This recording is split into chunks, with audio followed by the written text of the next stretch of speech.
Katedral Makassar sedang mempercantik bangunan untuk menyambut lebih banyak umat Katolik.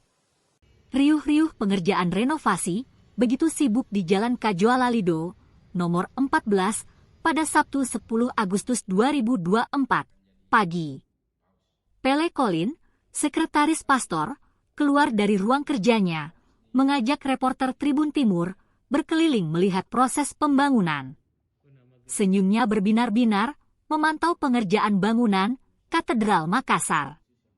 Renovasi katedral kini menyasar 30% bangunan.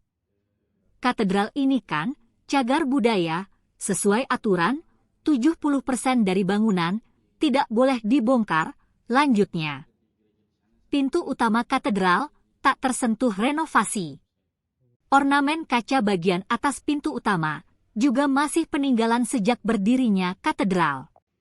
Sisi bagian depan dan tengah Katedral Makassar dipertahankan keasliannya. Begitu juga menara jam dan patung Yesus Kristus tetap berdiri kokoh menyambut umat Katolik. Suasana di dalam katedral penuh bahan bangunan. Ruang utama kini jadi fokus renovasi. Selama pengerjaan ini kita beribadah di basement, jelas Pele Colin. Buku sejarah Katedral Makassar sejak awal digenggam Pele Colin berkeliling menemani tim Tribun Timur. Sembari menjelaskan proses renovasi, Pele Colin bercerita sejarah pembangunan Katedral Makassar. Katedral Makassar mulai dibangun 1889 Masehi, 1 tahun pembangunan konstruksi Katedral Makassar, selesai tahun 1900 Masehi.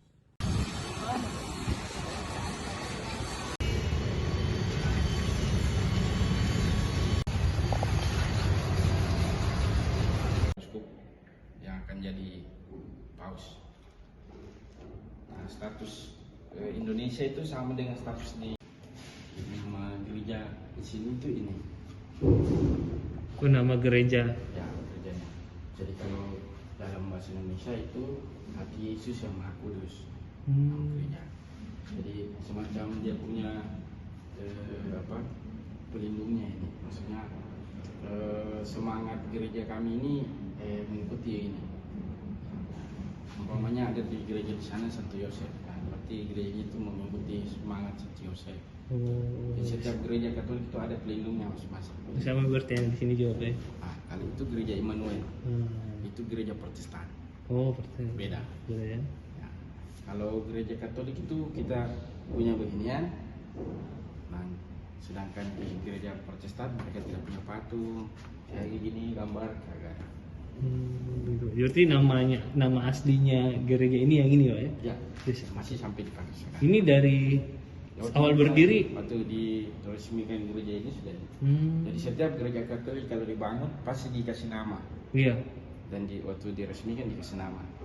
Oh, ini gereja Yesus yang Maha Kudus. Oh, di Jalan Latimojo itu Santo Yosef dikasih nama. Dari namanya dari awal sama. Tapi masyarakat awam kenalnya biasanya katedral. Katedral itu adalah gelar untuk gereja seperti Masjid Al-Markas. Iya. Nah, dia kan disebut namanya atau Masjid Raya. Ada unsur lebih tinggi daripada masjid lain. Iya. Gitu. Nah, seperti ini. Katedral itu artinya dia pusat untuk gereja Katolik beberapa di wilayah ini lagi. Nah, jadi katedral itu dari bahasa Latin dia punya arti adalah kursi atau kedudukan. Nah, di katedral itu ada uskup. Jadi dia uskup itu ini. Jadi dia ada tempat duduknya. Nah, ini seperti ini. Setiap katedral. Jadi umpamanya di Sulawesi Selatan ini, di Sulawesi itu cuma ada 2 katedral. Di mana? Satu di Manado, satu di Makassar. Nah, jadi karena cuma ada 2 uskup di sini. Jadi dia satu yang pimpin wilayah Manado, satu yang pimpin di wilayah Makassar yang ini. Nah, mereka ini yang punya kuasa untuk mengajar agama Katolik. Jadi mereka itu dalam istilah gereja Katolik magisterium, artinya mereka punya kuasa untuk, dan mereka yang berkuasa untuk mengajarkan pengajaran agama. Nah, seperti dia yang kasih keluar semacam ajaran agama atau pemahaman baru, itu mereka yang punya kuasa. Jadi selain mereka ini, selain uskup, tidak ada orang yang bisa mengajar ajaran baru kecuali uskup sudah umpamanya delegasikan. Jadi pastor-pastor itu mereka itu setia kepada uskup. Uskup ya. Semacam paus itu juga seorang uskup. Iya. Dia uskup Roma. Iya. Nah, gitu. Nah, dia kan memimpin lagi para uskup. Nah, tapi kuasa mengajar itu para uskup. Berarti kalau didelegasikan ke pastornya baru dia kalau mengajar sesuatu ya harus sesuai yang uskup ajar. Iya. Sesuai dengan gereja. Uskup itu gimana Pak? Mungkin apakah dia dipilih atau dia? Ya, dipilih. Nah, dipilih dari Roma. Jadi waktu Yesus dulu, zaman Yesus, dia punya murid 12. Iya. Nah, itulah uskup pertama. 12 orang itu. Jadi kan Tuhan Yesus bilang pergi dan mengajarkan semua orang. Iya. Nah, Tuhan Yesus memberi kuasa kepada mereka ber-12 ini untuk mengajar orang-orang. Nah, setelah itu 12 orang ini itu menjadi uskup. Nah, paus pertama itu sebagai pemimpin para rasul, para murid-murid Yesus ini. Iya. Nah, itu adalah Santo Petrus dan dia jadi paus pertama. Nah, dia juga seorang uskup karena pemimpin para uskup itu disebut paus. Paus ya. Nah, sampai sekarang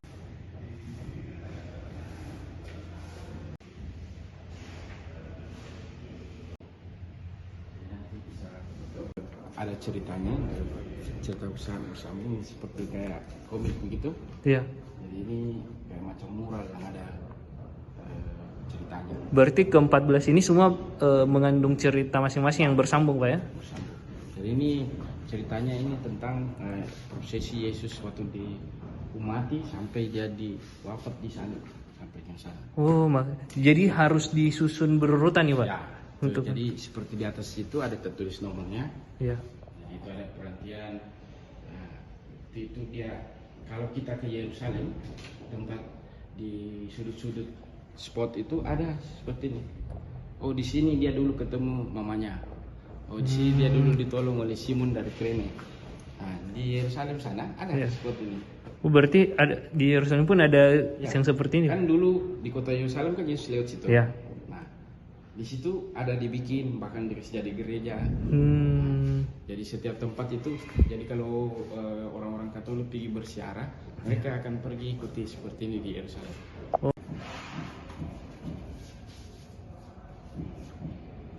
Ini salah satu barang yang dari gereja asli. Ya. Ini dikirim dari Belanda, tapi pembuatan ini dari Prancis. Berarti dikirim Belanda, pembuatan di Prancis Pak? Ya, dibikin di Prancis, dikirim di Belanda. Jadi ini ada dua bersaudara orang Prancis yang bikin. Habis itu pastor Belanda bawa ke Indonesia. Ya. Dibangun. Waktu COVID itu sudah jadi setengah. Tapi dulu ini aulanya ini difungsikan apa nih? Tanah kosong. Nah, maksudnya waktu dibuat 2019 memang untuk apa untuk dibuat? persiapan itu. Oh, persiapan renovasi di atas, makanya dibuat. Ya, tapi fungsi berikutnya nanti akan jadi aula. Aula. Ya, jadi waktu dibangun itu ini tanah kosong ini. Iya. Nah, kita bangun habis dengan fungsi bahwa kita bangun ini nanti kalau gereja kita direnovasi kita masih bisa ibadah di sini. Iya. Tapi fungsi berikutnya adalah ini adalah tempat untuk aula, pertemuan, pembelajaran gitu.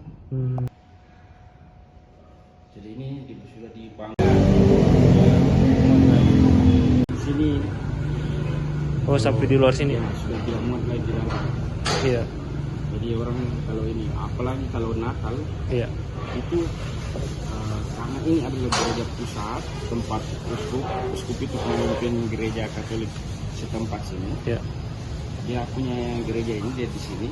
Jadi umat yang semacam perantau atau pelancong gitu, mereka pasti datang ke sini. Jadi kalau Natal itu sampai 3.000 orang. 3.000 orang. Nah, sedangkan kapasitasnya cuma 700. Iya. Nah, makanya yang lain itu di luar. Gitu. Berarti banyak juga pada daerah lain yang ke sini. Jadi umpamanya dia kan liburan Natal. Iya. Nah, dia datang ke Makassar, dia sekalian pergi gereja, datang ke sini. Atau orang yang mudik. Nah, umat atau orang yang karena katedral ini tempatnya strategis, dilewati oleh jalur transportasi. Iya, betul. Nah, orang dari atas, daripada di gereja sini, ini naik ke PT langsung depan katedral. Nah, makanya orang banyak di sini. Iya. Sehingga kalau Natal itu bisa sampai 3.000 orang. Bisa sampai 300 sampai 500 sampai 700 orang. Nah, dulu. Jadi setiap 1 jam misa itu 1 jam ibadah itu gereja Protestan Emmanuel yang ada menara depannya. Oh, gereja Kristen Emmanuel itu yang ditiru. Tapi direnovasi. Iya. Kan sebelumnya tadi itu, Iya. harusnya direnovasi jadinya seperti ini. Ya, jadi seperti ini, Pak. Tapi karena Dia itu kesulitan menaruh menara setengah sini. iya. Sehingga mereka pasang daripada saya masuk ke sini, pasang di depan. Sedangkan di sini kan gereja Katolik itu menaranya selalu di atas Iya. atau di samping. Biar jarang Ada di taruh di depan. Nah itu kalau biasanya dikasih arsitektur bangunan yang ini kita gereja Protestan. Biasanya kalau Katolik di tengah atau kiri kanan. seperti yang kita bikin yang baru. Oh, tapi karena keterbatasan mungkin pengetahuan dulu Pak ya untuk membangun di tengah ya. Nah, jadi harusnya seperti itu. Oh, harusnya seperti ini. Telinga atau di Iya.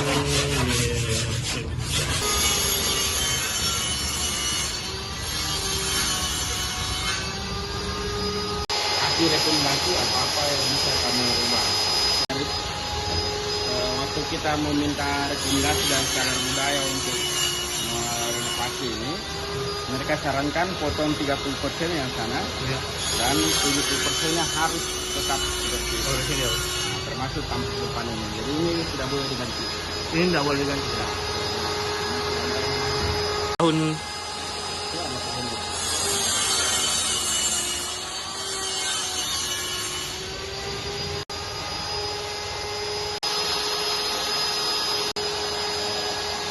Langsung sudah dikerja. ya. Tapi proses penggabungannya ini mulai dari tahun 2023 2023. baru mulai digabung Pak. Sampai akhirnya dikerja lagi tahun ini. Jadi waktu kami bangun tahun 2019 itu, Ya. sebelum COVID itu kita sudah bikin basementnya. Ya. Tapi kita masih ibadah di gereja sini kan Iya. belum dibongkar kok. Iya. Nah, habis itu dikasih naik temboknya ke kanan.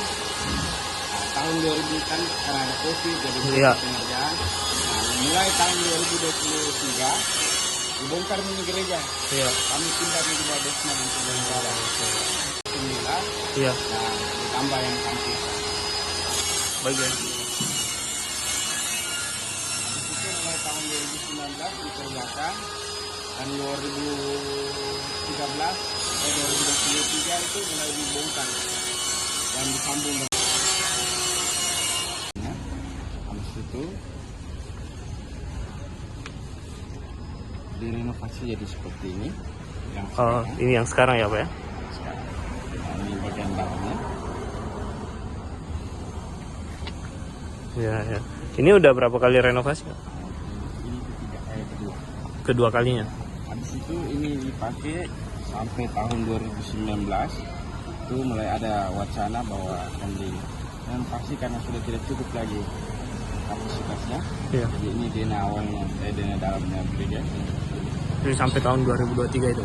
Jadi setelah itu dipotong 30%, Iya. dikasih silang. Iya. Jadi ya seperti ini gereja ini. Ini yang baru. Oke. Terus dipotong ini 30%. Sehingga nanti dia jadi Ini model yang baru ya Pak ya? Iya. ini gereja lamanya, ini yang baru. Itu wah dulu kapasitasnya berapa sih dan mau sekarang ini rencananya kapasitas berapa? Yang paling awal itu kapasitasnya 200. 200 jemaah. Habis itu setelah renovasi 1939, itu dia 700. Ya. Nah nanti ini itu sekitar 2000. Bisa sampai 2000 jemaah. Iya, ya. Berarti memang tiap tahunnya ada selalu pertemuan jemaah Pak ya? Nah, tidak setiap tahun tapi setiap minggu Ya. itu yang datang gereja di sini itu mungkin sekitar 2000 orang. Iya, ya. Siap-siap. Sekarang progresnya Pak mungkin bisa dijelaskan? Progres apanya itu? Progres pembangunannya. Ya, mungkin 50%. Ya. Targetnya selesai di tahun ini Pak? Atau Tahun ini bisa caranya. rencananya tahun ini Pak? Tapi sementara pembangunan ini masih tetap dipakai ya Pak? Atau gimana? Untuk ibadah? Iya, jadi sebelum kita bongkar gereja, di bawah pembangunan ini ada bikin basement. Iya. Nah, sehingga kita bikin ibadah di bawah basement. Oh, berarti sudah ada basement sebelum Ya. dibangun ya Pak ya? Jadi kita bangun dulu Iya. sebagai fondasinya, Iya. terus ada basementnya, terus setelah jadi terus naik dibongkar gereja pindah ke bawah. Siap-siap. Seperti ini. Ini model pertama. Ya. Ini tahun 1900. Jadi selesai tahun 1900. Kemudian 1937 Ya. itu gereja kapasitasnya sudah cukup lah, sehingga ditambah sayapnya. Ya. Nah, dan ditaruh menara di depannya. Jadi ini bentuk asli ini yang ditengah. Oh, yang di tengah Pak ya? Kemudian buat renovasi kan dari awalnya. Nah, ini bagian dalamnya. Renovasi awal ini Pak. Download Tribun X sekarang, menghadirkan lokal menjadi Indonesia.